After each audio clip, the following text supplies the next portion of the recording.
Hi again, I'm Vision. If you're new here, welcome back to the channel. I hope you guys are all doing well today. Something that I really struggle with as someone with autism and ADHD and OCD tendencies actually is interrupting people. Especially when I'm anxious, I have trouble not interrupting someone to make sure I'm getting my point across. And I don't mean it in a way to say what you're saying is wrong. I mean it in a way that I have been misunderstood most of my life. And so I feel the need to explain my thought process. Otherwise, people will never understand why or how I got to where I got to.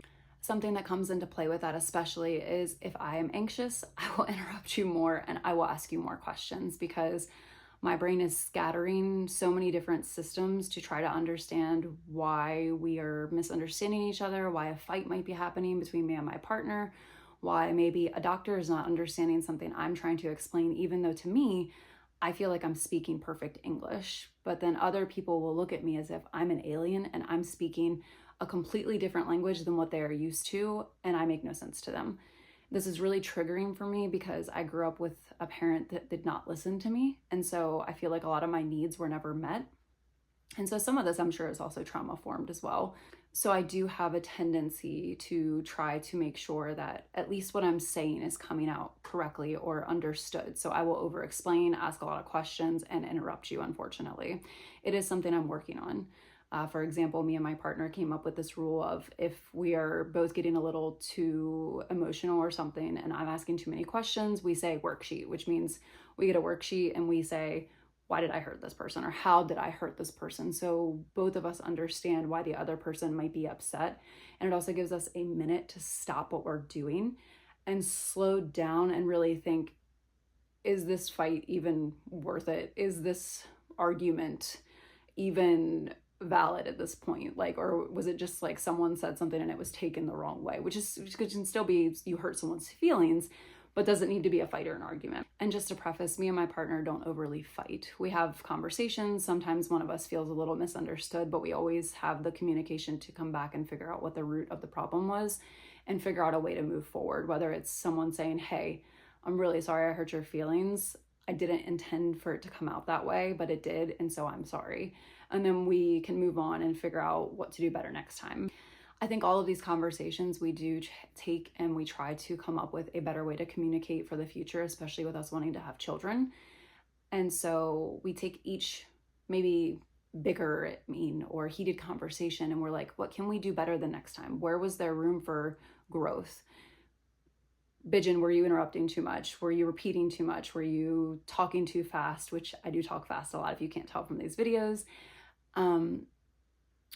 Was I speaking over her maybe, or something of those sorts? We try to go through, and it's not always me, that's not what I'm saying, but because this video is about me, I'm kind of pointing those things out a little more, as those are the things that I struggle with. Some things that I have found to be very helpful for me are waiting 5 seconds before I will ask another question or make a comment that maybe I don't know that I want to make and it doesn't just come out immediately. I think waiting 5 to 6 seconds is really important when you are someone like me. When you have the autism side that is begging to be understood, but you have the ADHD side that is begging to be impulsive and just say what's on your mind.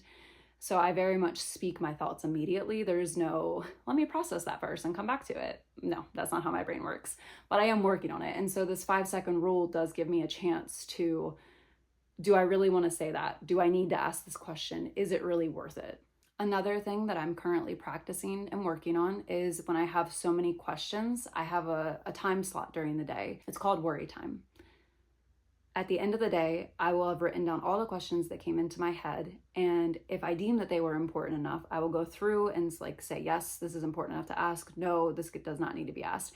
Because if you take that time during the day, a lot of times the questions that you really wanted to ask, they kind of become not important anymore. So your brain doesn't feel the need to ask them. Or maybe the question even got answered throughout the day and you don't need to ask it at that point. This is something my therapist recommended, and I recommend it for anybody that has the impulsivity issue like I do. I think that it's really helpful, and I think that it will also benefit your relationship as well. Another thing that sometimes helps me is if I have a question and I feel that it's very urgent, I'll raise my hand. I will literally raise my hand as if I'm in school. But another thing you can do is have something to fidget with in your hand. And so I will focus on that while still listening to the person. You want to make sure you're still listening.